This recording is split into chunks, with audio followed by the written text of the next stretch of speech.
Je lève mes mains vers les cieux, je te donne mon cœur, je dirai à mon âme, tu es Dieu de tout.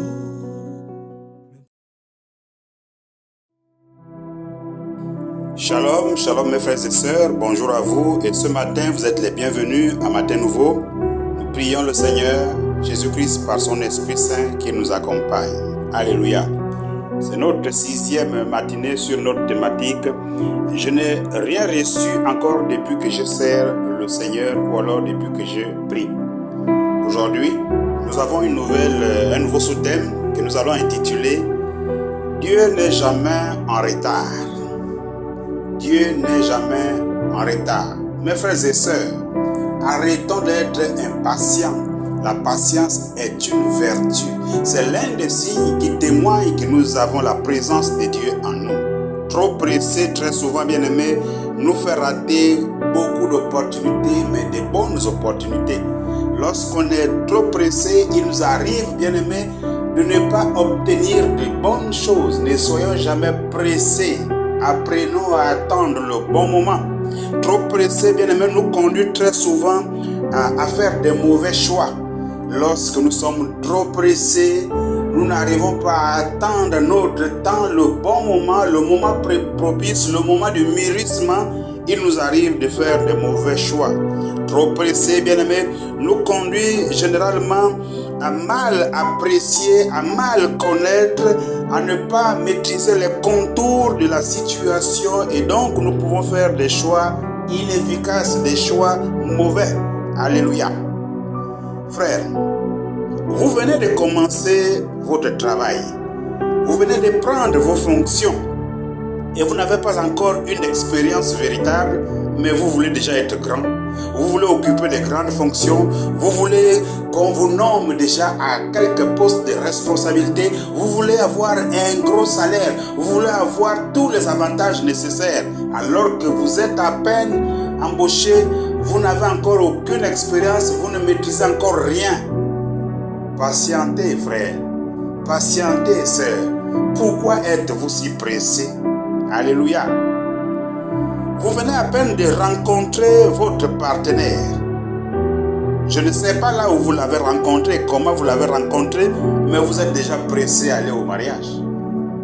Il y a des hommes qui font des pressions énormes à leur nouvel partenaire.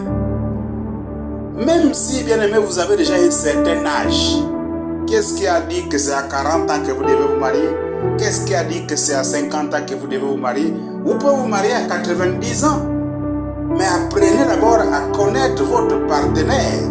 Car, bien aimé, connaître l'état du cœur d'une personne n'est pas une chose facile.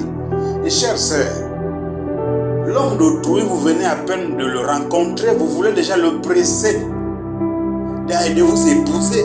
Est-ce que vous-même vous le connaissez d'abord? Si c'est un brigand, vous n'allez pas le savoir au bout de 2 mois. Alléluia. Et voici, bien-aimé, parce que l'homme ne veut pas vous épouser, vous êtes découragé, vous voulez déjà prendre un autre, vous voulez déjà prendre une autre femme. Mais écoutez, ne soyons pas pressés, bien-aimés, sinon nous allons tomber dans de mauvais choix. Vous venez à peine de commencer un travail spirituel, mais Dieu ne vous a pas encore répondu et vous êtes déjà découragé. Qu'est-ce qui a dit que Dieu vous répond? Parce que vous avez prié. Il faut que ce que vous demandez à Dieu retrouve son assentiment. Car si ce que nous demandons à Dieu ne rentre pas dans son agenda, frère, nous allons attendre le temps de Dieu. Alléluia. Frères et sœurs, voici aujourd'hui, par ton impatience, tu perds ta foi, tu abandonnes, tu tombes, tu t'écroules et, bien-aimé, on ne peut rien pour toi. J'ai envie de parler ce matin au moins de 6 raisons. Les 6 raisons essentielles, il y en a plusieurs, mais les 6 raisons que nous avons pu retenir ce matin et qui peuvent faire en sorte que Dieu ne puisse pas exaucer, Dieu ne puisse pas répondre favorablement à ta prière. La première raison que nous pouvons ressortir ce matin, c'est le péché. Parce qu'en Ésaïe chapitre 59, la Bible dit que la main de Dieu n'est pas courte pour nous sauver, son oreille non plus n'est pas dure pour écouter nos requêtes, Mais notre péché établit une barrière entre lui et nous et cela lui empêche d'écouter nos requêtes. S'il n'entend pas notre voix, notre prière, il ne peut pas l'exaucer. Alors, avant de te décourager, est-ce que tu as déjà vérifié si tu n'es pas dans un péché quelque part? Parce que si tu es dans un péché, avant d'aller à d'autres situations, d'autres raisons, comprends déjà qu'il y a une barrière entre Dieu et toi et Dieu ne peut pas t'écouter.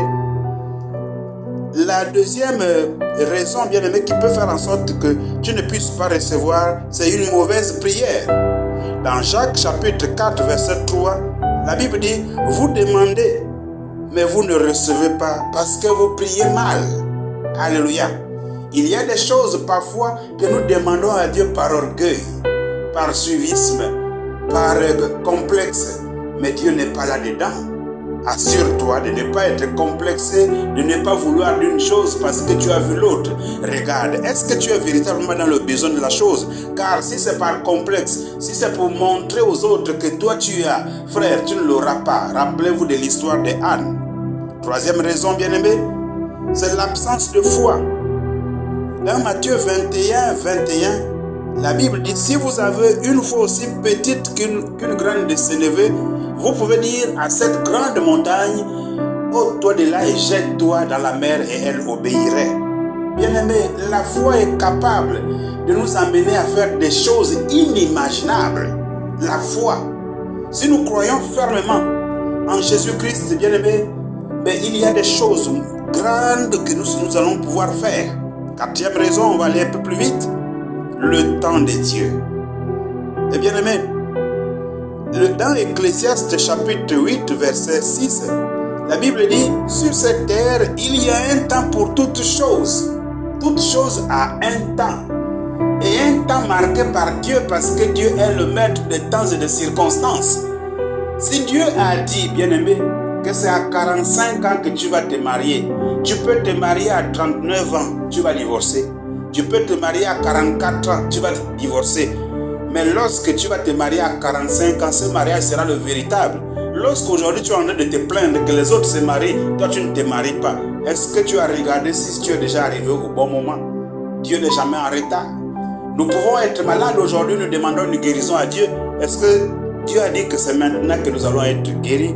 Le temps de Dieu, bien-aimé, est important. Vous vous rappellerez, bien-aimé, que Dieu n'était pas en retard lorsqu'il s'est agi de guérir Lazare. Alors que tout le monde avait déjà désespéré, eh bien, Dieu est arrivé à l'heure indiquée pendant que les hommes n'y croyaient plus parce que Lazare sentait déjà, il pourrissait déjà. Alléluia. Autre raison, la cinquième, bien-aimé, la volonté de Dieu.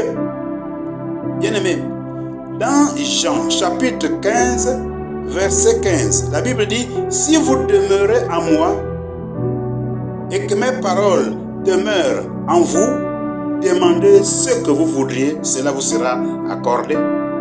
Vous voyez, bien-aimé, il y a des choses, je veux dire, la cinquième raison, il faut demeurer en Jésus. Dans Jean 15, 15, si vous demeurez en moi et que mes paroles demeurent en vous, demandez ce que vous voudriez, cela vous sera accordé. Est-ce que tu es en Jésus? Est-ce que tu es en Christ, toi? Est-ce que tu n'es pas encore païen? Parce que quand tu n'es pas encore converti, tu n'es pas en Christ.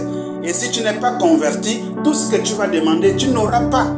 Assure-toi donc avant de commencer à te plaindre, quand bien même tu as prié, assure-toi si réellement tu es déjà converti, si tu es en Christ. Car si tu n'es pas en Christ, bien-aimé, ça ne marchera pas. Alléluia. Autre raison, bien-aimé, la volonté de Dieu. Est-ce que ce que toi tu demandes, Dieu le veut également? 1 Jean chapitre 5 verset 14 dit, si nous demandons selon la volonté de Dieu, il nous donne. Et écoutez bien aimé, c'est très simple. Si ce que nous demandons, c'est selon la volonté de Dieu, mais Dieu va nous donner. Est-ce que ce que toi tu es en train de demander, c'est la volonté de Dieu? Il y a des choses parfois bien aimé que nous demandons, mais en fait qui ne jouent aucun rôle dans notre vie. Et quand Dieu regarde, Dieu est obligé d'enlever son visage sur ce que nous voulons faire. En fait, c'est un tort pour nous de nous plaindre, de nous lamenter, de commencer à publier partout que nous ne recevons rien depuis que nous servons le Seigneur, nous ne recevons rien depuis que nous fréquentons l'église, nous ne recevons rien depuis que nous prions. c'est à tort parfois que nous arrivons à parler ainsi. Est-ce que nous avons d'abord regardé si notre condition est bien favorable à ces points que nous venons de citer ici? Il faut d'abord examiner ta situation. À quel niveau te trouves-tu, frère? Parce qu'il nous arrive de nous décourager alors que c'est juste à un seul virage après nous que la grâce est déjà là. Peut-être c'est derrière le mur là que la grâce est là. C'est juste à quelques minutes de marche que la grâce est là. Peut-être c'est quelques heures seulement après notre réveil. Mais hélas, parce que nous sommes impatients, nous-mêmes nous nous sommes donné une période, nous nous sommes donné un temps. Et le temps que nous nous sommes donné, lorsqu'il s'est accompli, nous n'avons rien reçu et nous estimons que Dieu est en retard ou Dieu ne veut pas. À partir de ce moment, nous nous décourageons. C'est un tort. Il suffit de patienter. Regardez, Abraham a dû atteindre 100 ans pour faire son premier bébé légitime. Vous voyez ce que ça fait? Mais combien après d'attendre aujourd'hui? On a déjà vu des personnes divorcées parce qu'on n'arrive pas à faire bébé. On a déjà vu des personnes changer d'église parce que malgré les prières, on n'a pas fait bébé, on ne s'est pas marié, on n'a pas trouvé du travail. Qu'est-ce qui a dit que c'était maintenant là le bon moment? Alléluia! Il faut être patient dans la vie. Il ne faut pas qu'on se décourage. Parce que très bientôt, bien-aimés, certainement nous allons recevoir ce que nous avons attendu. Attendons encore un peu comme il est écrit dans Habakkuk. Cette prophétie est certaine. Reste seulement à ton poste et tu la verras s'accomplir. L'impatience, bien-aimés, finit parfois par nous faire perdre un certain nombre d'opportunités. Alléluia. Lorsque nous sommes impatients, nous pouvons perdre un travail. Lorsque nous sommes impatients, nous pouvons perdre une relation. Nous pouvons perdre un mariage. Nous pouvons perdre quelque chose de vraiment grand. Il y a, bien aimé, beaucoup de personnes qui ont fini par faire la prison à force d'être impatients. Parce que lorsqu'ils ont été impatients, ils ont perdu leur foi. Eh bien, ils ont fait des choses qu'il ne fallait pas faire. Et puis voici, ils ont fait la prison. Il y a des personnes, à force d'être impatientes, ont fini par perdre leur vie parce qu'elles ont emprunté un chemin dangereux et voici là-bas. Soit ils ont été empoisonnés, soit ils ont été agressés, soit ils ont fait un accident ou je ne sais quoi. Il y a beaucoup de personnes, à force d'être impatientes, ont fini par pactiser avec l'ennemi ou se retrouver dans beaucoup de compromis. Il y a des personnes, bien aimées, à force d'être impatientes, qui ont fini par prendre de mauvaises décisions et lesquelles décisions les ont conduites dans des positions vraiment terribles.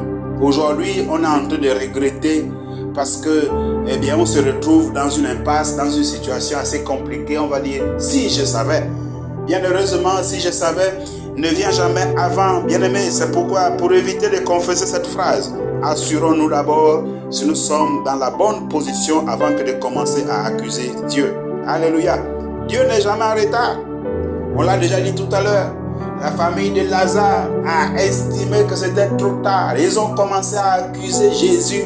Jésus, si toi tu étais là, notre frère ne serait pas mort. Pourquoi accuser Jésus?